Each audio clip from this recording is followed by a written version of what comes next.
ประหยัดทั้งคนและเวลาเทศนาผ่านสื่อเพียงคนเดียวเสมือนเราเนรมิตนักเผยแผ่ได้เป็นหมื่นเป็นแสนนักเผยแผ่นั้นนอกจากอบรมตามหลักสูตรธรรมดาเพื่อให้ได้วุฒิบัตรรับรองแล้วพึงอบรมเรื่องการเทศนาการเขียนการค้นคว้าซึ่งอาจจะเป็นเรื่องเฉพาะตัวแต่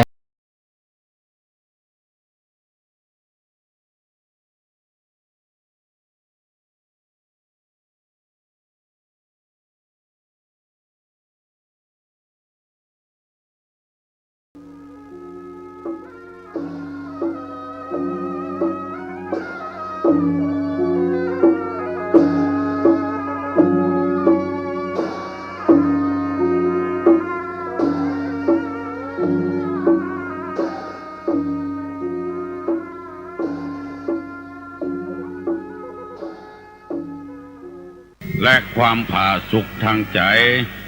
จงได้บังเกิดมีกับพ่อแม่พี่น้องท่านสาธุชนคนดีผู้เจริญในศีลในธรรมทุกท่านพร้อมกันนี้ ขอยกมือ10 นิ้วกราบอาราธนาเอาคุณพระแก้วเจ้าทั้งสาม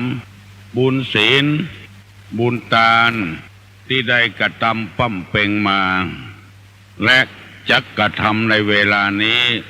เชื่อวัดเชื่อว่าเชื่อบ้านเชื่อเมืองพระสยามเทวาธิราชคุณพ่อคุณแม่คุณครูบาอาจารย์ผู้ประสิทธิ์ประสาทวิชาความรู้ สิ่งศักดิ์สิทธิ์ทั้งหลายอันมีพระบรมธาตุเจ้าโดสุเทพและครูบาเจ้าศรีวิจัยนักบุญแห่งล้านนาไทยเป็นต้นขออาราธนาและเชิญชวนมาปกปักรักษาพ่อแม่พี่น้องลูกเต้าหลานเหลนพ่ออุ้ยแม่อุ้ยพ่อหนานพ่อน้อยพี่ป้านาอาศรัทธานักศีลนักบุญทุกท่านมีความสุขกายสุขใจสุขกายนั้นปราศจากโรคภัยไข้เจ็บอันร้ายแรงสุขใจนั้นปราศจากความโลภความโกรธความหลงความอิจฉาริษยาอาฆาตพยาบาทซึ่งกันและกันขอความสุขอันสมบูรณ์นี้บังเกิดมีกับท่านทั้งหลายทุกคนวันนี้ก็เหมือนกันถึงวันตุลุงได้มานั่งนั่งจ๋ากับพี่น้องติกาวงศาเหมือนกันกูวันที่บางคนเพิ่นบอกว่าตุลุงจัดรายการไปเมินก็จะพยายามให้มันเมินที่สุดก่อนที่เราจะได้ฟังธรรมะธรรมโมต่อไปนั้นขอเชิญพี่น้องทั้งหลายไหว้พระให้ก่อนเพื่อให้เป็นสิริมงคลกับตัวอาลังหังสัมมาสัมพุทโธภควาพุทธังภควันตังอภิวาเทมิกราบสวากขาโตภควตาธัมโมธัมมังนัมมัสสามิกราบสุปฏิปันโนภควโตสาวกสังโฆสังฆังนะมามิกราบหันธรรมยังพุทธัสสะภควโตบุพาภคณมะกาลังกาโลมาเสนะโมตัสสะภะคะวะโตอะระหะโตสัมมาสัมพุทธัสสะนะโมตัสสะภะคะวะโตอะระหะโตสัมมาสัมพุทธัสสะนะโมตัสสะภะคะวะโตอะระหะโตสัมมาสัมพุทธัสสะพุทธังสรณังกัจฉามิธัมมังสรณังกัจฉามิสังฆังสรณังกัจฉามิตุติยัมปิพุทธังสรณังกัจฉามิตุติยัมปิธัมมังสรณังกัจฉามิตุติยัมปิสังฆังสรณังกัจฉามิตติยัมปิพุทธังสรณังกัจฉามิต ตติยัมปิธัมมังสรณังกัจฉามิตติยัมปิสังฆังสรณังกัจฉามิอิติปิโสภะคะวาอะระหังสัมมาสัมพุทโธวิชชาจารณะสัมปันโนสุขโตโลกวิทูอนุตตโลปุริสะธรรมสารถิสัทธาเทวะมนุษสานังพุทโธภควาติสวากขาโตภควตาธัมโมสันติทิโกอากาลิโกเอหิปัสสิโกโอปนะยิโกปัจจัตตังเวทิตตโพวินยูหิติสุปฏิปันโนภควโตสาวกสังโฆอุจุปฏิปันโนภควโตสาวกสังโฆญาญะปฏิปันโนภควโตสาวกสังโฆสามิจิปฏิปันโนภควโตสาวกสังโฆญาติตังจัตตาลิปุริสายุคานิอัฏฐปุริสาปุคลาเอสะภะคะวะโตสาวกสังโฆอาหุไนโยปาหุไนโยทักขิไนโยอัญจลิกาลนิโยอนุตตลังปุญญเขตังโลกัสสติกราบหนึ่งกราบสองกราบสามได้ไหวพระเจ้าพระธรรมพระสงฆ์เป็นสิริมงคลแล้วต่อไปนี้ตั้งอกตั้งใจสละเวลาสักหน่อยหรือบางอันถ้าจำเป็นก็เนี่ยการโดยฟังโดยตุลุงจะนำธรรมะมาเสนอให้พี่น้องทั้งหลายฟังโบราณเพิ่นว่ากำบักเก่าเพิ่นว่าถ้าบ่มีขี้ฝอยหมาบ่ไปขี้ถ้าบ่เป็นนี้เพิ่นถึงมาถามอันนี้เป็นสุภาษิตเนอเพิ่นว่าไว้เมินนะเนอตุลุงบัดใจนำมาว่าเงื่อไผ่คนใดคนหนึ่งอย่าไปมีอคติจะไปเสียอกเสียใจอย่างเนอว่าไปตามน้ำทำไปตามตัวเพื่อจะให้เฮาได้แก้ไขได้ปรับปรุงตัวเก่าเฮาบ่เฮือได้ตกใจขี้ฝอยหมายความว่าไม้ที่เพื่อนเอาจักตอกแล้วก็พอจักตอกเสร็จแล้วเอามาเหล่าทำกรรมคือตอกนั้นกลมคือตอกนั้นงามเมื่อไม้กงก้อมเพื่อคนขูดเหลาอันที่มันเหลือที่เฮาบัดใจนั่นนะอันนั้นเรียกว่าขี้ฝอยหรือว่ากองขยะกองขี้เยื่อที่เฮากวาดต้อมกันไว้นั่นก็กองขยะกองขี้เยื่ออันนี้เป็นกรรมบะเก่า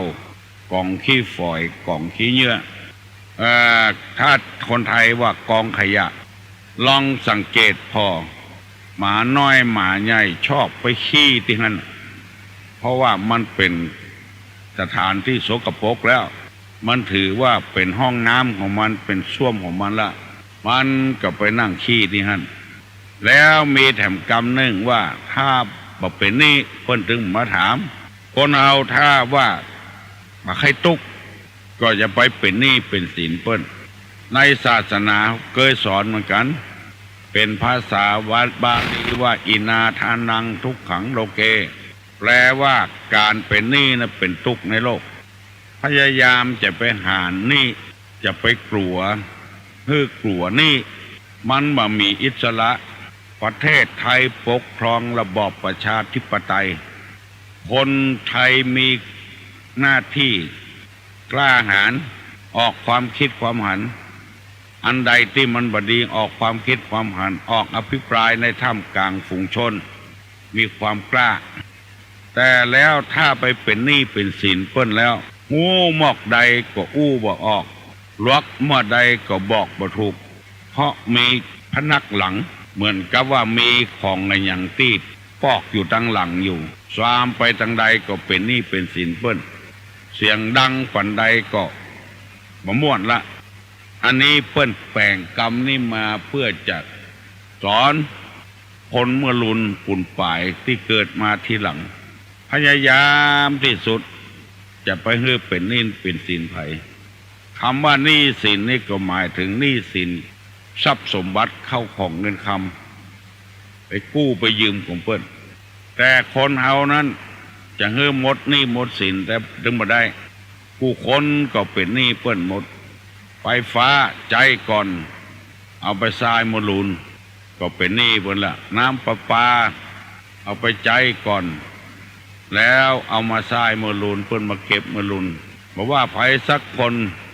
ต้องเป็นหนี้อันแถมอันหนึ่งเรียกว่าเป็นหนี้บุญคุณเรียกว่าบุพการีชนบุคคลผู้ทำความดีไว้ก่อนเพื่อเฮาก่อนเฮาชื่อว่าเป็นหนี้พ่อเป็นหนี้แม่เป็นหนี้ครูบาอาจารย์เป็นหนี้กฎหมายบ้านกฎหมายเมืองเป็นหนี้พระราชามหากษัตริย์ในฐานะที่เฮายังหนุ่มยังน้อยอยู่ถึงจะอายุนักก็ยังหนุ่มอยู่ชาติวุฒโธผู้เจริญในชาติที่เกิดสูงวัยวุฒโธผู้เจริญในวัยอายุสูงคุณวุฒโธมีคุณสมบัตินักมีคนเคารพนับถือนักอันนี้เรียกคุณวุฒโธผู้เจริญในคุณธรรมเมื่ออายุหนุ่มอยู่ก็จำเป็นจะต้องไว้อายุแก่แล้วจำเป็นต้องไว้อายุตุหนุ่มเพราะเขามีคุณธรรมบวชตั้งแต่น้อยๆมาจนเฒ่าจนแก่จน60-70บ่ได้เป็นพ่อครูบ่ได้เป็นเจ้าคุณแต่ว่าเจริญโดยวัยเพิ่นอายุ30ฝ่ายได้เป็นเจ้าคุณเป็นอย่างแล้วเพราะมีคุณสมบัติคุณวุฒโธผู้นี้เป็นต้นฝากฝันไว้เน้อพี่น้องทั้งหลาย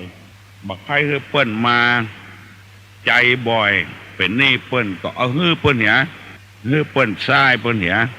พี่บ่มีเป็นดังอันก็บ่ต้องไปยืมของเปิ้นก็ฮักเปิ้นก็ห่วงเปิ้นช่วยเหลือเฮาแล้วเฮาก็ต้องมีน้ำจิตน้ำใจช่วยเปิ้นวันนี้จะเอากรรมที่ว่าสิ่งที่ควรหลีกทางให้ไกลที่สุดที่กรรมว่าเว้นหมาคือปอศอกเว้นวอกคือปอวาเว้นคนพาลาคือได้แสนโยชน์คนพานวันนี้มีกรรมออกมาแถมใหม่ๆที่ได้ไปค้นคว้าศึกษาเล่าเรียนมาจะเอามาเสนอให้พี่น้องทั้งหลายได้ฟังถ้าเราหลีกเลี่ยงได้ควรหลีกเลี่ยงหลีกเลี่ยงให้ไกลที่สุดถ้าหลีกเลี่ยงบ่ได้จำเป็นจำใจก็ปรับตัวเก่าเฮาเนี่ยสิ่งที่ควรหลีกเลี่ยงให้ไกลมีอยู่6อย่าง1ถิ่นที่ไม่อุดมสมบูรณ์ถิ่นที่ไม่อุดมสมบูรณ์ถนนก็บ่ดี2น้ำก็เขียม3ไก่กาดต้องการในอย่างง่ายๆบ่ได้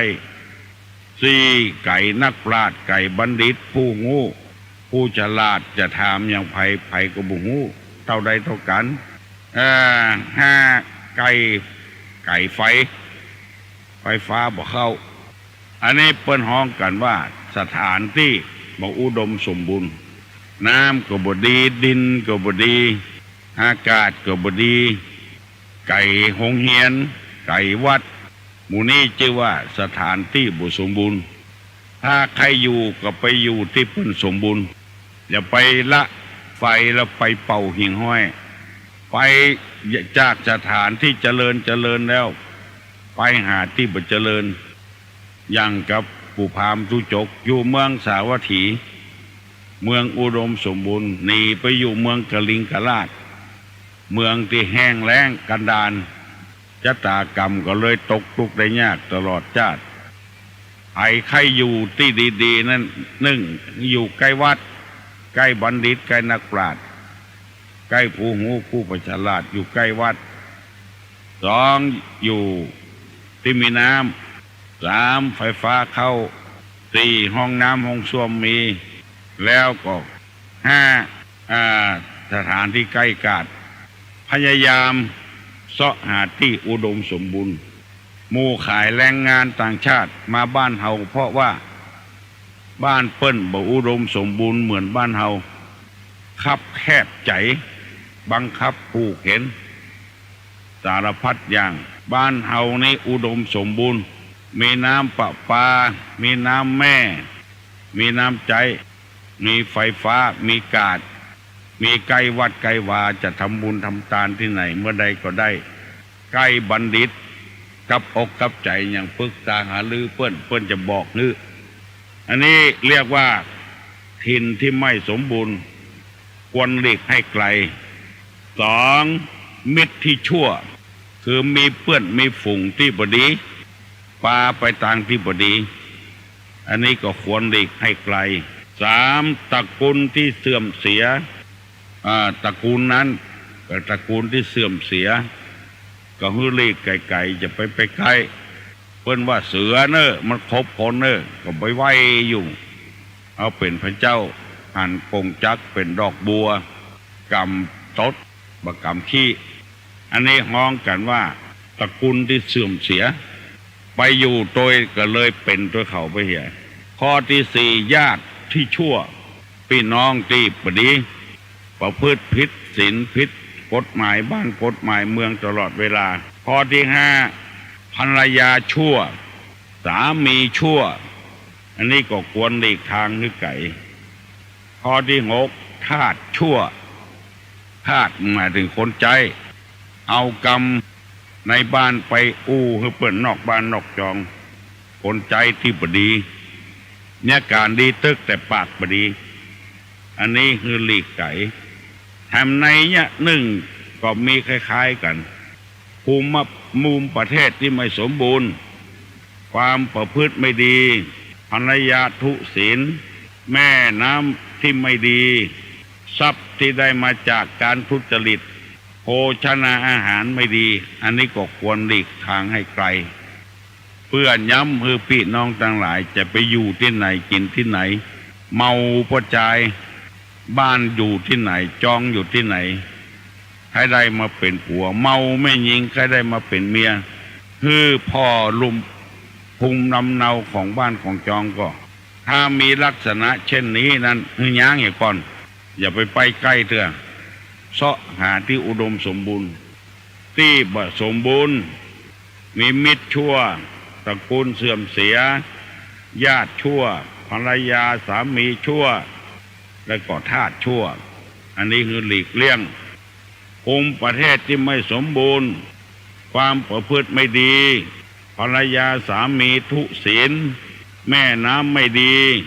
ทรัพย์ที่ได้มาจากทุจริตโภชนาอาหารที่ไม่ดีหมู่นี้คือหลีกเลี่ยงวันนี้เอามาเปาะกันอันไหน6 ข้อมาเปาะกันคือพี่น้องทั้งหลายพยายามหลีกเลี่ยงสิ่งเหล่านี้เอาหวังความเจริญฟังวิทยุก็ฟังกับเพลงพอทุเจ้าเทศมาปิดเหียบ่ฟังสักกรรมหมู่นี้เป็นต้นควรหลีกเลี่ยงคืออยู่ถิ่นฐานที่สมบูรณ์มีน้ำมีท่าอุดมสมบูรณ์มีไฟฟ้าเข้ามีหนทางดีมีกาดมีบัณฑิตนักปราชญ์หมู่นี้ควรจะคบหาสมาคมควรจะอยู่สถานที่ใกล้ๆสถานที่นี้สถานที่สมบูรณ์นั้นเคยได้ยินทุเจ้าตั้งประสางละปูนเพิ่นว่าเพิ่นนิมนต์ไปวางศิลาฤกษ์จะสร้างวัดกว่าที่จะวางศิลาฤกษ์ได้นี่ต้องเที่ยงคืนบุญก่อนบ่ายโมงฝรั่งมันรับไปก่อนมันจะมาหันตามเตียนโยกยากอย่างบ้านเฮานี่มันบ่เล่นตัวมันกลัวไฟต้องเอาเมื่อคืนมื้อก่อนเพราะว่ามันรับแล้วก่อนเช่นจะวางศิลาฤกษ์จุดเทียนได้เพิ่นเข่งกฎหมายเพิ่นเข่งหรือบ้านเฮาจะแปลงเฮือนสักหลังนี่นะไฟ ฟังดีๆเนี่ยก็ว่าใครไปอยู่อเมริกาเนี่ยใครไปอยู่ประเทศนั้นประเทศนี้เนี่ยมันทุกข์เลยเขาก็จะแปลงเฮือนสักหลังนี่ไม่ใช่ว่ามีเงินนะแปลงได้หนึ่งจะต้องมีถนนหนทางเข้าแผวเวลาเกิดไฟไหม้ใต้ลามากาเกิดเจ็บเป็นเย็นอุ่นมารถพยาบาลรถดับเพลิงเข้าง่ายหนึ่งนะสองไฟฟ้าเข้าถึงไฟฟ้าเข้าบ่ถึงบ่ฮือแปลงเฮือนอย่างบ้านจัดสรรอย่างต่างๆเนี่ยสามน้ำประปาคือเข้าถึงหมดสี่ต่อส้วมเปิ้นบอกว่าเปิ้นบ่ใช่แปลงอย่างเฮาของไผของมันส้วมเก้าหลัง10หลังเอาไปรวมกันทีเดียวอุจจาระไปรวมกันทีเดียวบ่ใช่หลุมไผหลุมมันอย่างของเฮาแล้วต่อไปนั้นต่อแก๊สนี่ก็บ่ใช่ใจถังไผถังมันอันตรายขนาดเมืองฝรั่งทุกข์ยากลำบากลำบนเฮาขนาดไหนจะแปลงไอ้อย่างบ่ใช่ง่ายๆเพราะกฎหมายได้บัญญัติไว้อย่างนั้นเพราะฉะนั้นในธรรมที่ตุลุงนำมาเสนอนี่ก็ขอเงื้อเซาะตี้มันเรียบร้อยก่อนใกล้ผู้โง่ผู้ฉลาดผู้เป็นบัณฑิตหูกฎหูหมาย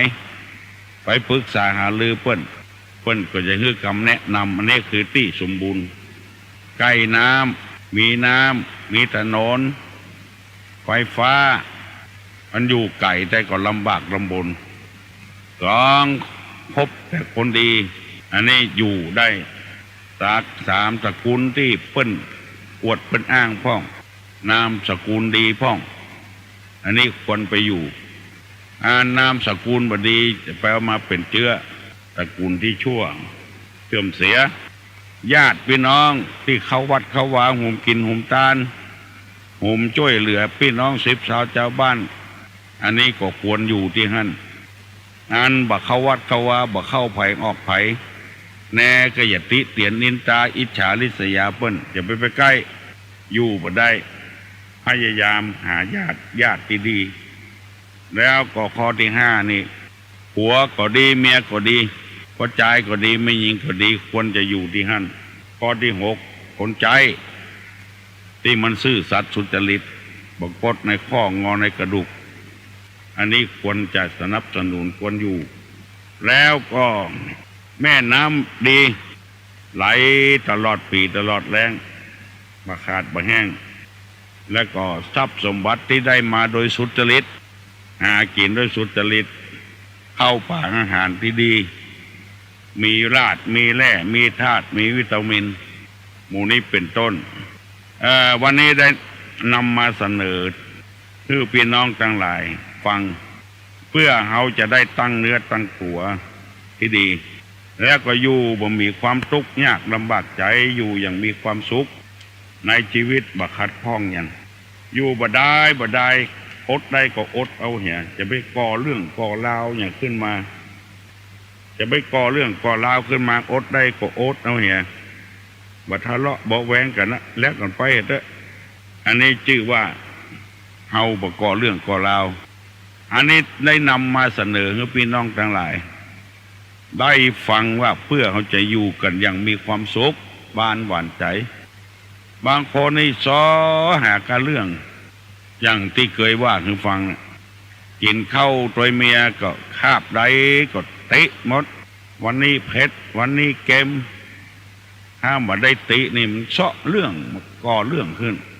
วันนี้ขมวันนี้หืนวันนี้ฝาดแกงบะสุกจมมือเมียคนเนี้ยก็เนี้ยหิมตายเข้าเตาไฟยามฮ้อนสมัยบุตรเขาลองเข้าไปกันฮ้อนอากาศยังบ่พอฮ้อนมอบให้พอดีก็อนุโลมกันไปเหี่ยประท้าก่อเรื่องนี่ขึ้นมาบางรายนี่เสาะก่อเรื่องแกงเผ็ดด่าเผ็ดด่าน้ำพริกมันเผ็ดก็หูอยู่จินักลงไปแล้วก็เดือดพริกเงาน้ำพริกเงานี่เผ็ดเงานี่คนทำน้ำพริกให้กินก็อดบ่ได้แล้วก็สู้ใส่เงาร่วมก็เผ็ดเงากันเดียวก็ขล่มต้มตั้มกันตกอย่างฟุ้งฟ้าฟุ้งไฟหมด ปอจะเป็นแนวให้พี่น้องทั้งหลายได้ฟังนำไปคิดพินิจพิจารณาที่ไหนมันแห้งแล้งล้ำไปก็อยู่กับบ่ม่วนแห้งแล้งธรรมชาตินี่ยังว่าได้นะอย่างตึงวันเนี่ยแห้งแล้งฝนบ่ตกรอแถมสักเดือนหลังวิสาขะแล้วมันก็ตกลงมาแล้วความร้อนมันก็หายไปละฝนตกลงมาจุ่มเย็นขึ้นมาฝนตกเข้าก็มีหยุดหนาวขึ้นมาทำละหนาวใบหนาวบอดก็มีความร้อนขึ้นมาได้แต่ความแรงน้ำใจนี่กะอันเนี้ยสำคัญนัก100 วัน 100 คืนบ่ฮู้จะเสี่ยงสักเรื่อง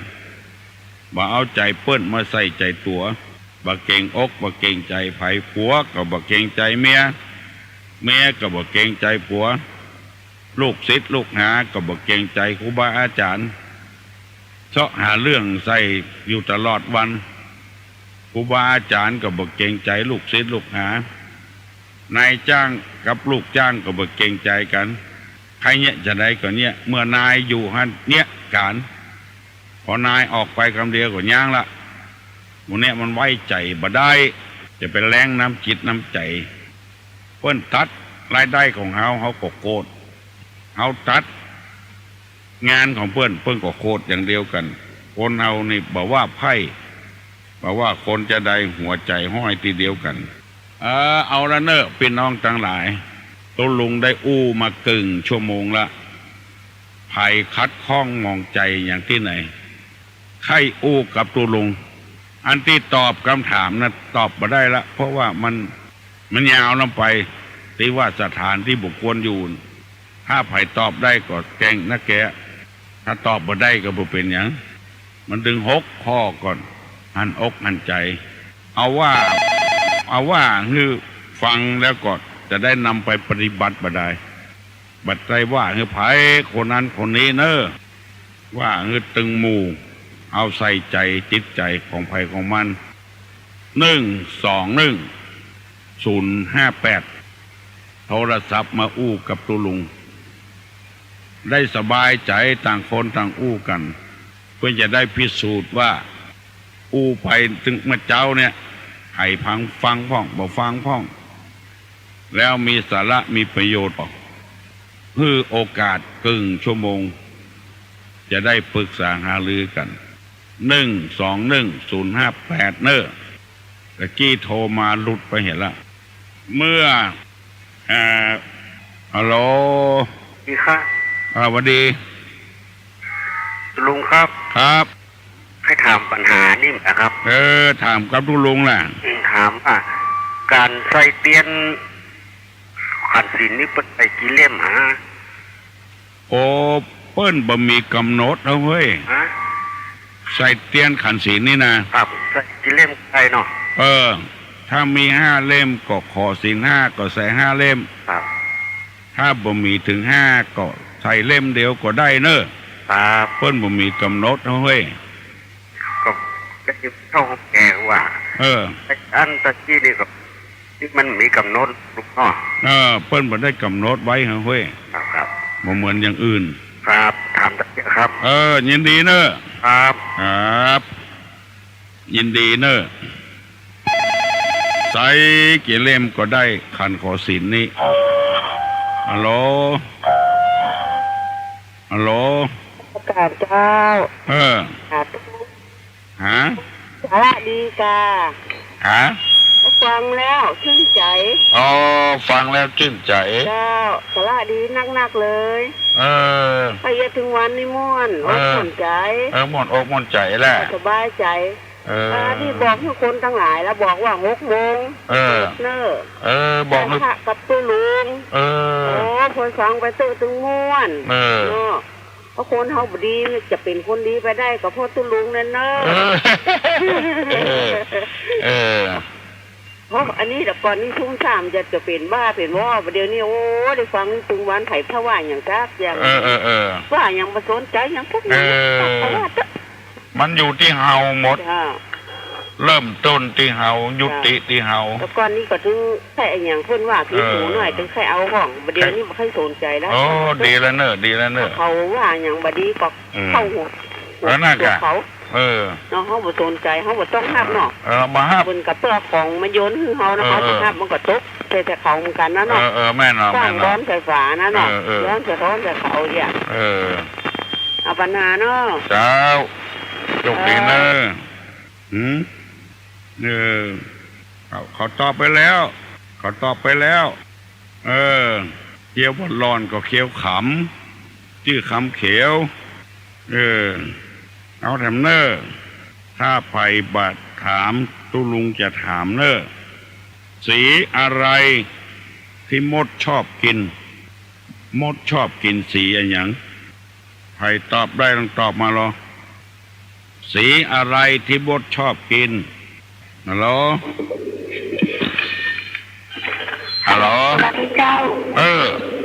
สีน้ำตาลเจ้าน้องพิมพ์เหรอเจ้าสีน้ำตาลเนาะเจ้าถูกต้องแล้วเนอะเจ้าลูกเจ้าวันนี้ลูกฝ่ายเจ้าลูกฝ่ายไปเหียยินดีเนอะเจ้าไอ้ยังบ่ลูกเห็นเด้อฝ่ายแล้วนะ6:40 นาทีแล้วมาเดี๋ยวนี้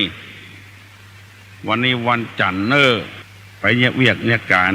ลูกเนอะฮัลโหลกราบนมัสการเจ้าพี่ลุงขอตอบสิ่งที่ควรหลีกเลี่ยงให้ไกลที่สุดเจ้าอันบ่เจ้าจำได้หมดแหละเจ้าหนึ่งถิ่นที่อยู่ที่ไม่อุดมสมบูรณ์ที่ไม่อุดมสมบูรณ์2มิตรที่ชั่วมิตรชั่วตระกูลที่เสื่อมเสีย3 4ญาติที่ชั่วเก่งภรรยาและสามีชั่ว6ทาสชั่วหรือคนรับใช้ทาสชั่วคนรับใจนี่เนาะเจ้าที่ไหนเสาหินนองหอยเสาหินนองหอย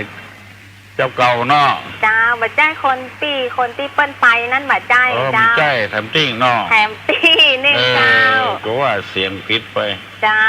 ยินดีเนอะบุญรักษาขอบพระคุณเจ้าดีมากจำได้ถึง6 ข้อพยายามหลีกเลี่ยงเนอะไปประถามตุลุงจะถามเนอะไปตอบได้พ่องไปตอบได้พ่องสีน้ำตาลตอบไปแล้วไส้ยาวกว่าตัวบนหัวเผาได้ไส้ยาวกว่าตัวบนหัวเผาได้ไอ้อย่างไส้ยาวกว่าตัวบนหัวเผาได้เอาเป็นไฟเลยไอ้อย่างไส้ยาวกว่าตัวบนหัวเผาได้121 058ฮัลโหลเจ้าตุลุงอันจะตอบปัญหาค่ะตอบปัญหาตุลุงแหละเจ้าอันเป็นนั้นที่ก่อนน่าจะมาขึ้นบอกที่เขาใจสมัยแต่ก่อนเลยเจ้าไส้ยาวนะโกมมาเจ้าไส้ยาวกว่าตัวหัวเผาได้นะโกมแม่กับเจ้าตุลุงโกมเจ้าโกมก็ได้ถูกต้องก็ถูกกับเจ้าเตรียมไข่ก็ถูกกลมที่มันมีไส้มันมีเนาะกลมดีที่สายนะจากที่สายมันถูกต้องเนอะเจ้าตุลุงที่เคยโทรมานะเคยโทรมาเจ้าที่ไหนก็สันข้าวหวานเจ้าสันพักหวานทางดงเจ้าอันวันนั้นได้ยินเขาว่าตุลุงแม่ที่สองกายเนาะแต่เสียดายแบบได้ไฟสักกาวเจ้าสองกายก็ไปเจ้าใส่มูลก็เจ้าใส่มูลก็ไปเจ้าเขาว่าตุลุงทองวันแม่แบบได้ไฟสักกาวนั่นแหละเจ้าสองกายมันบ่ไก่เท่าใดเนาะบ่ไก่เจ้าใส่มูลก็บ่ไก่ใส่มูลก็ใกล้ๆกันใกล้ๆกันหั่นเจ้าอันบ่มีโทรมาตอบปัญหามาได้เจ้าโชคดีนะเจ้าโชคดีถามอย่างที่อ้ายเพิ่นถามเมื่อกี้ว่าขันศีลเนี่ยใส่เตียนกี่เล่มก็ได้ถามมาเตอะตุลุงจะอธิบายให้จะได้อธิบายให้หูให้เข้าใจคนถามคนเดียวแล้วหูหลายคนสวัสดีครับน้องอามครับ น้องอามถามอย่าง ขอทำปัญหาครับ ถามว่าจะได้ ถามว่าเขียวชะอุ่มสวยไม่มีใบมีแต่เมล็ดครับแล้วคือหอยตอบใครตอบก็ได้ครับตู้อุ้ยตอบได้ก่อนใครบอกว่าตู้อุ้ยตอบครับอุ้ยรู้แล้วเอาไปตอบได้ตอบมาเนอะเขียวสะอุ่มพุ่มสวยไม่มีใบมีแต่เมล็ดไปตอบได้ตอบมาเนอะเขียวสะอุ่มพุ่มสวยไม่มีใบมีแต่เม็ดเอาไปตอบได้ตอบมาเนอะเขียวชะอุ่มพุ่มสวยไม่มีใบมีแต่เม็ดฮัลโหลฮัลโหลฮัลโหลนมัสการเจ้าอันนี้โยมข้าเจ้าอยู่หนองหมูเจ้าหนองหมูจะต้องปัญหาละอ่อนนะเจ้าหนองหมูละปุ้นอ่ะเจ้าผมปิ้นยองค่ะหนองหมูอ่ะเจ้าอยู่หนองหมูนะว่าเจตวันหนองหมูเลยอูยองเมื่อไหร่อ่ะเจ้าแบบอูยองแล้วเจ้าเป็นอย่างอูยองเป็นนั้นมาแก้ยองเด็กเจ้าไม่ใจค่ะเจ้าอูเมืองกับน้องอูเลยอ่ะเจ้าอูกับเมืองเนี่ยจะตอบปัญหาละอ่อนเลยนะเจ้าตอบน้องป๊อบตอบว่าใหญ่น้องเขียวจะอุ้มคุมสวรรค์ไม่มีใบมีแต่เม็ดคือฝนเจ้าเม็ดฝนเนาะฝนตกมันมีใบมีแต่เม็ดเขียวจะอุ้มก็คือฟ้าเจ้าถ้าจะทายละอ่อนคำเนอถามละอ่อนลมพัดไหวประเมินห่างปล่อยก้นอันยังก็ลมพัดไหวประเมินห่างปล่อยก้นลมพัดไหวเจ้าแล้วอย่างไหนมั้งประเมินห่างปล่อยก้นลมพัดไหวประเมินห่างปล่อยก้นเจ้าลมพัดไหวประเมินห่างปล่อยก้นเจ้าไปได้ตอบมาเนาะก็ร้องฟังเป็นวันนะเจ้าบ่ฟังเป็นวันแล้วก็โคตรประการเจ้ายินดีเนอะจ้าเอาหนองหมูปุ้นก่อนยินดีเนอะใครตอบได้ตอบมาเนอะอย่างหูบ่ไหวไกวก้นอย่างหูใครตอบได้ตอบมาเนอะลมพัดไหวบ่ไหวบ่หวันไกวก้นตอบมาเลยฮัลโหลสวัสดีเจ้าจะถามปัญหาเมื่อตัวบาเจ้าถามว่าจะได้ยากแต่ยังไม่มีชอบนะเจ้าแต่นอไอ้ยังเหรอดาบแต่ยังไม่ยิงชอบเจ้าดาบไอ้ยังไม่ยิงชอบเจ้าเขาว่าดาบตำรวจเนี่ยแม่นว่าปัจจัยเจ้าปัจจัยเด็กาเจ้าหรือคนอื่นตอบเนาะเจ้าดาบไอ้ยังไม่ยิงชอบใครตอบได้ตอบมาเนอะดาบตำรวจบัดใจวะดาบไอ้ยังไม่ยิงชอบใครตอบได้1210058ไม่ยิงชอบดาบไอ้ยังถ้าไผ่ตอบบัดได้ตูลุงจะถามเนอะสี่ตินเดินมาหลังคามุงเข็ม สี่ตินเดินมาหลังคามุงเข็มสี่ตินเตียวมาหลังคามุงเข็มไอ้ได้ตอบมาเนอะ น้องพิมพ์น้องอามน้องป๊อบ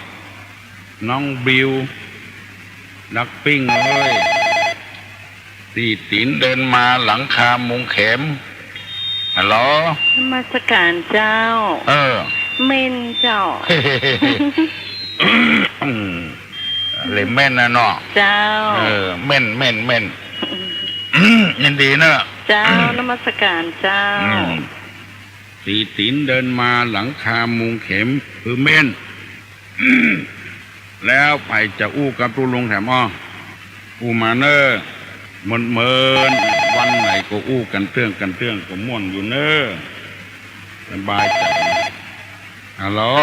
สวัสดีครับร้องขอข้าวหรอครับผมแล้วละงานแล้วครับ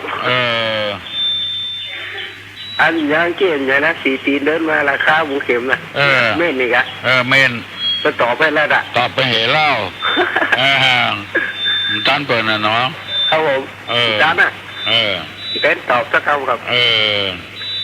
เรียบร้อยแล้วจ้างานปอหลวงครับวันนี้เก็บอยู่กะ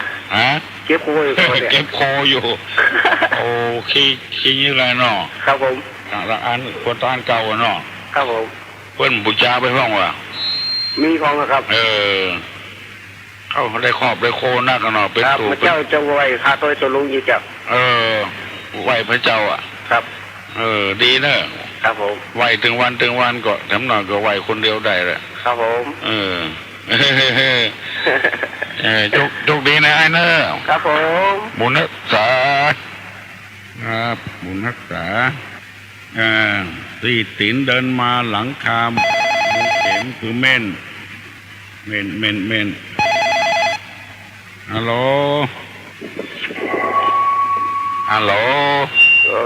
ตุลุงนะครับตุลุงขอถามก็หมดถามตุลุงนะครับเอาละถามมาวันเดียวนี่มีหินบ้านนี่นะตุลุงอันบ้านปุ่นตำว่ะแล้วปุ่นนั้นจะหุ่มขึ้นเปรียบบุ๊กหน้าต่างนี่นะบ้านหน้าต่างแล้วก็หุ่มงกหน้าต่างขึ้นว่ะดังมันต่ำกว่าจะโตดังขึ้นว่ะคนว่าบดีกะตามที่หันมานี่มาค่อยดีนะเว้ยบ้านต่ำนะจะถงถงมันงกหน้าต่างขึ้นนะทุลุงถงพื้นกับล่างนะถงพื้นข้างล่างนะแล้วก็ยกหน้าต่างมันสูงหน่อยมันต่ำอ่ะไปจะยกเสางั้นเหรอแล้วเสามันต่ำโตขึ้นเขาเรียกมันมีนี่หลังศูนย์นี่นะหลังศูนย์การศึกษาเนี่ยรถบัตรตันได้อยู่สกรรมสายไปเหี่ยวลงเป็นตำรวจนะเขาว่ามันคืดกันนะเพิ่นว่าอ่านนะเพิ่นว่ากันอ่านนะตู้ลุงบอกให้รับรองเนี่ยตู้ลุงบอกเรื่องความหันอย่างเนี่ยถ้ามันคนเอาทุกเจ้ามาสวดมาอย่างมันก็จะดีว่ะเขามาถามหลายคนแล้วนะตู้ลุงบอกเรื่องความหันนะเว้ยหันมาหลายรายแล้วแต่มาใครดีเท่าไหร่มาดีเนาะเป็นบ้าก็มีที่เขาเนี้ยนะเขาเรียกหลังศูนย์การศึกษานี่นะมันกันได้อยู่สกรรมตายไปเนี่ยตายเป็นอย่างอุบัติเหตุอะมันเตี้ยวดุ้งมันป่นตายจะน่าตุลุงน่ากะเป็นตำรวจแถมซ้ำเพิ่นยังบัดเตะดิเจียเนาะเพิ่นยังบัดเตะแปลงทำไมบัดเดียวเมียก็อยู่จะน่าเลยแล้วก็บัดเดียวนี่เขาจะแปลงหลังแล้วมาถามผมนะผมก็นานเหมือนกันนะแล้วก็เขาก็ไปแจ้งว่าเนาะเป็นเนี่ยแต่ก็เพิ่นไปถามอันก็ว่าแนะนำให้กันที่หันมาแล้วมันบอกให้ดีเนอะอีกอ่ะเขาบอกแล้วมันบอกให้ฟังเลยก็ฟังปล่อยไว้เด้อครับก็เพิ่นบอกฟังกับปล่อยไว้เด้อ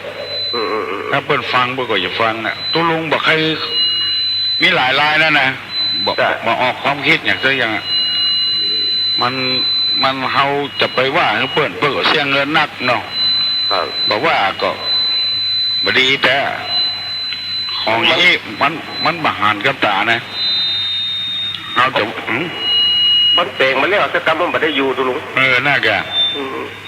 ผมก็หันนะจินคุณเท่าคนเกจินอีป่วยแม่แม่ก็หันมันตายเลยต่อจานหันเงินนี่นะต่อจานหันเงินเนี่ยเดี๋ยวนี้ไม่ใช่จานดังมันจำหรอกมันตัดดังหรอกมันน่าแกปล่อยพวกนี้ของเปิ้ลมาแกหาเนาะเอาบัตรเข้าไปว่าอย่างเนาะเนาะมันหันแล้วมันก็ตายได้เลยน่าแกทำเป็นมหูมหันเนี่ยตัวลุงบอกคือความหันสักคนนะเรื่องนี้นะครับต่อจานหันเฮือนพุทธวัมบดีครับถ้าเข้าอยู่ในธรรมะธรรมโมกับไปทำอย่างต่อจานหันเฮือนนี่นะแต่ว่าของเงินแต่จานแต่นี่ก็หันเงินนะมาให้ดีตัวใดเขาเลยกิ กินซ้ำย้ำเสี่ยงมีตัวใดก็ขายกินประตูก็เสี่ยงเลยอันนี้มันจำเหรอลุงใบมันจำหน้าแตงมันจำอ่ะบัดเดียวมันจะตุกแล้วจะกอขึ้นลูกหน้าแตงขึ้นอย่างที่เห็นน่ะถ้าหลังคาจำที่โตนี่ขึ้นไปกะดังขึ้นไปกะเอาอันนี้หมอความหมายเนาะครับเปิ้ลถ้าเปิ้ลมาฟังก็คือเปิ้ลเนี่ยคนเดียวเปิ้ลถ้าเปิ้ลฟังก็แล้วไปละปูนไม่เหนื่อยทุลุงอันนี้อยู่ละปูนไว้นะโอ้ละปูนมึงเหรอลานอาจารย์จิงแค่ตัวนี้นะอาจารย์จิงแค่นี่ดังเลยเนาะ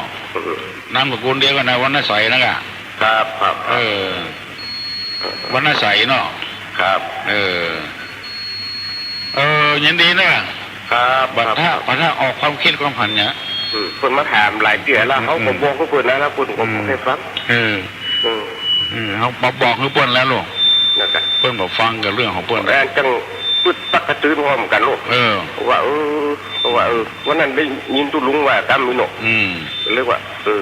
ก็ให้นี่เตี้ยเปิ้ลหูเปิ้ลหันมาแล้วเปิ้ลเนี่ยมาแล้วเนาะเปิ้ลว่าบดีเปิ้ลว่าบดีมันยังไงอยู่นี่เนาะมันเรียกแต่เปิ้ลเนาะเขามันดีเปิ้ลไปว่าไว้เนาะมันบดีนะโชคดีนะครับผมโชคดีอันนี้อุญยาวไปหน่อยฮัลโหลสวัสดีเจ้าตุลุงเจ้าอันจะขอถามตุลุงหน่อยเจ้าถามอะไรว่าอันพอดีน้องมาจะขึ้นเงินใหม่เนาะแล้วก็อันที่แรกว่าจะนิมนต์ทุกเจ้าตนเดียวนี่นะเจ้า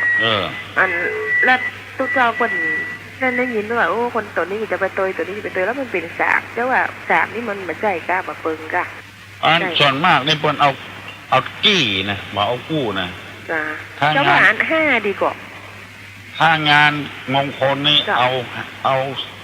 ตนเดียวก็ได้3ก็ได้5ก็ได้7 9 11 13ได้หมดอันนี้มันมี3มันว่าเอา3แต่ว่าโอ้3มันเหมือนเปิงกายเนาะเปิ้งเป็นหยังมันเป็นหยังกะเอาตนเดียวก็ได้3ก็ได้ที่แรกว่าจะเอาตนเดียวล่ะพอดี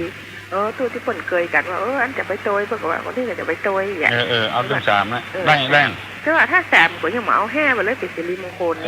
เนาะน่ะเจ้าว่าอีดีกว่ามันเกิน4ไปเนาะคือมันเกิน4เ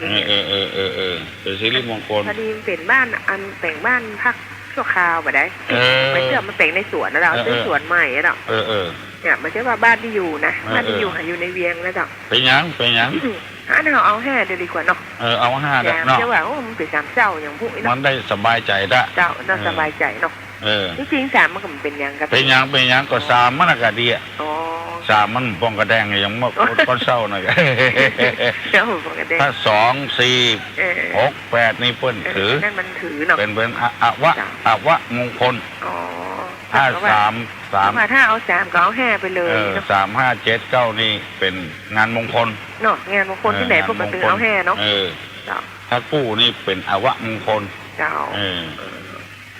จะไปได้บอกน้องว่าเอา5ไปเลยเอา5เถอะเจ้าถ้าเปิ้นบัดนี้ก็3ก็ได้เจ้ามันมีปัญหาเรื่องอันนี้แหละเปิ้นจะเอาตนเดียวว่าอันเป็นบ้านพักบ่ได้ที่ตนเดียวก็ได้เจ้าเปิ้นนั้นมาแอวหาเปิ้นว่าโอ้เฮาไปตัวเดี๋ยวไปตัวกันลวดนิมนต์เปิ้น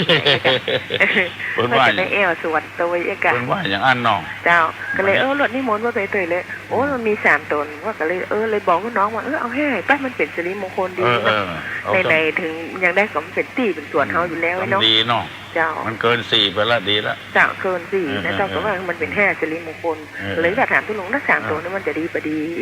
3ตัวก็ดิ้งมันยังก้อนเศร้าหน่อยอ่ะเนี่ยเขาว่าไปเดียวเป็นรัก3เศร้าเป็นไงมันรักมันเลิกไงมันรักมันเลิกไงเนาะนี่มันบ้านใหม่แล้วเนาะมันอิงกันได้ละนี่จริงเอา5นั่นนะดีนะเขาไม่ใช่ว่าเขามีตังเขาเขาก็มีตังอยู่เจ้าจำอันสร้างบ้านพักอยู่ได้เนาะเจ้าเขามีกลางแล้วปูนมั้งอ่ะไม่ใช่เราอันจังใหม่อันไปซื้อที่มาแต่งกันต่างมาแต่งบุเจ้าแต่บ้านเกิดจัดดีนะเป็นปูผมม่วงเต้ดีกัน18ให้เกือบ20ให้ตัวลุงเหมาะเจ้าปูผมม่วงกันเนาะเจ้าผมม่วงทางนั้นป้าใจเขาเต็มหมดแล้วนะแล้วมันเป็นเนินที่เขาจะท่อไปแหมกรรมมันก็จะเป็นตั้งอันคูบาที่จันหมดอ่ะ ธรรมชัยอย่างน่ะโอ้ต้องพูนกะเจ้าต้องหลวงจ้ะแต่ไปถึงต้องหลวงที่อยู่แม่ตามาเนี่ยนะทุกเจ้าบริเวณเขาใส่เขาไปเหมือนนิมนต์กันยังไงน้อยเพราะว่าไปไหนที่จังไปตัวตู้เจ้าจะเอาตู้เจ้าไปหั่นไปนี่ตึกกันเนี่ยหรอกเปิดก็ดีไอ้แกดีแกแล้วเจ้านี่ไปไหนก็ตู้เจ้าเปิดตั้งไปตัวเพิ่นจังมาที่นี่พ่ออย่างพ่อเนี่ยหรอกมีอย่างเพิ่นก็มาปรึกษาหารือมามาถามมาขอไปช่วยวัดอย่างนี้จังก็ไปหรอกทางหลับปุ้นก็ดีที่ไหนก็ดีนะแล้วตึงช่วยหมดดีใจกว้างๆไว้เถอะไปไหนก็คนก็ตึงหู้จักไปเลยอันจะทำนันกั้มดอกมือไปก่อนเนี่ยจะจ้าตุลุงคนนี้ตุลุงมาโจ๊กเจ้าก็ตึงบรรยากาศเนาะอันนั้นที่ว่าน้ำยาค้อนโกนขนาดมันมีคนเปิดกับเป็นครูบาอาจารย์เจ้าเนาะเจ้าก็ว่าใครแก้อย่างนั่งเนาะเพื่อจะแต่ธรรมะอย่างเดียวผมได้รับได้นอนเนี่ยเวลาเขาไปปฏิบัติธรรมเพื่อจะเขยเขาเขาถามเพื่อก็แค่เนาะแต่อันนี้มันจะเป็นน้ำยาค้อนโกนมันหมูจากเวลากะละมันหมูจากเวลากะละแม่น่ะเขยมันห่องอย่างห่องจริงเพื่อก็แค่เขาเนาะแค่เพื่อก็แค่ควายทอดเขาเพื่อก็เป็นครูบาอาจารย์เขาที่มาหาบอกว่าเพื่อนนะคนหมูจากเวลากะละนะน้ำยาค้อนโกนไปที่ไหนกับบางทีเพื่อนมีงานนั่นก็จะเคยเขาออกไปอย่างใช่กันละเวลาเนาะใช่ลงนะจ๊ะเวลากินข้าวอย่างเอาเรื่องบดีบดับมือไปใช่เวลาจ้าเราไม่ได้ยินอันตุลุงว่าน้ำยาค้อนโกนมันนั่งกืนนะพิจารณาถูกต้องเหรอมันถูกต้องกับอันนี้ก่อยเนาะแต่เขาก็บอกว่าเพื่อนเนาะปกติจะตายอ่ะก็แล้วแต่เนาะจ้ะแล้วแต่เพื่อนเด้อนิสัยเพื่อนเป็นอย่างนั้นเพื่อนติดอย่างนั้นเพื่อนใครสืบทอดคนนั้นคนนี้กันแม้แต่เจ้าเองเพื่อนยังสอนถ้ามันจะตายเพื่อนสืบทอดได้เพราะว่าถ้าปีแตกไว้เพื่อนก่อนจะมีใครสืบใครแตนคือว่าสวดมนต์ส่วนอย่างนี้เจ้าแตนเพื่อนได้หมดอย่างเงี้ยนำสวดอย่างเงี้ยนะแตนได้หมดเนี่ยใจมองเนอะวันนี้ตุลุงไปห้องพญาด้วยอันลูกขวดตุลุงจะอีนะจ๊ะจบดี7 โมงแล้วเนอะมาทำอยู่กะเอาอกมาใจกันฮัลโหลท่านพระครูครับ ครับสมบัติตองนะครับเนอะสมบัติตองบุญครับผมมันนะขอนอันนี้พี่ปันอูยาวลงไว้แต่ปัตตานปันด่านแต่แกเนาะครับอันนี้ขอนหลานผมอยู่ทั้งหลังนะครับเนอะเพื่อจะตายปัญหาหน่อยบอเอาแหละบอกน้องพิมพ์นะครับน้องพิมพ์เมืองเกิดเนี่ยนะครับมันแนวอย่างอยู่นอกโลกนี่เนอะลานผมสมบัติตองตายไปหาเนาะมันแนวอย่างอยู่นอกโลกครับผมเดี๋ยวน้องพิมพ์ต่อนะครับเนาะแล้วก็ครับผมไปยินเนอะดาบไปยังไม่ยิ่งชอบนี่มาได้กะมันคดีครับเนาะครับเดี๋ยวจะลุงตายกันเนอะตายหาน้องพิมพ์เหมือนเกิดกันนั่นนะครับมันแนวอย่างอยู่นอกโลกเนาะครับผมไปยินนะครับมันนั่งมาตรการครับผมน้องพิมพ์เนอะฟังเนอะน้องพิมพ์ฟังเห็นเนอะนอกโลกมาล้อลูกกันเจ้าลุงเจ้าจะขอถามนะหวานบ้านเนี่ยมันแต่งเมินแล้วเนาะมันหมูกับเบื้องนะถ้าประเดี๋ยวนี้ฝนตกมันกับเบื้องมันเสื่อมมันนี่ไปมันเปื่อยไปแล้วเขาจะเปลี่ยนราคาจะได้ก่อนเปลี่ยนราคาได้กะเขาจะใส่ร้อนใหม่เอาร้อนก็ใส่เนาะเจ้าเบาก็เบาเนอะเจ้าดีเจ้าเป็นอย่างเนาะเปลี่ยนราคานี่เป็นอย่างจะปีแล้วมาแล้วนะเดี๋ยวนี้ก็พ่องก็ว่าบดีเนอะดีก่อนยังเปิ้ลจะไปถักเอาทางหลังคาอย่าไปซ้อนที่เพื่อนนั้นมุงตรงตึงทำไมฮะเป็นยังเป็นอย่างเนาะเนี่ยแล้วเขาก็ทำบุญเนี่ยเนาะเนี่ยแล้วก็สบายใจก็ทำบุญเนี่ยแหละเอาทำมาฟังอยู่สักฟูกก็ได้จังหวะอันก่อนนิมนต์พระเจ้ามาเจริญพุทธมนต์เนี่ย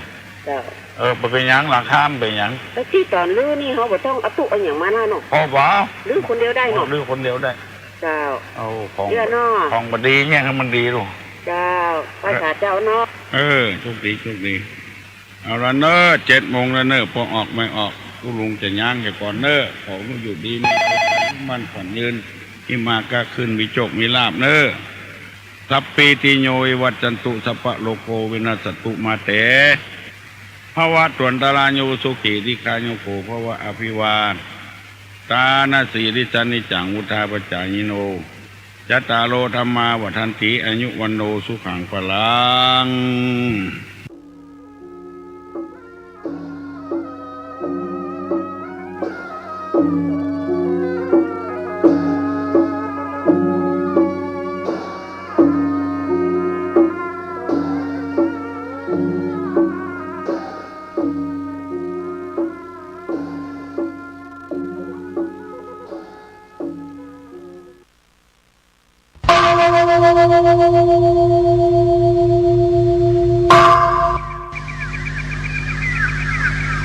พรุ่งนี้เป็นวันพระ ขอเชิญลดละอบายมุขทำจิตใจให้สงบสะอาดปราศจากสิ่งเศร้าหมองทั้งปวงเข้าวัดฟังธรรมแล้วไหว้พระสวดมนต์ตามสมควร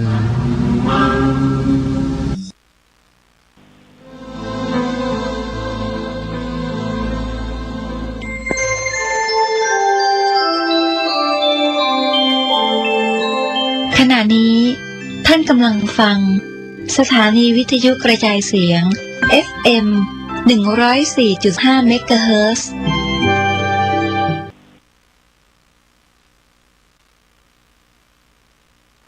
ทำบุญทำทานกันเถิดขอรับ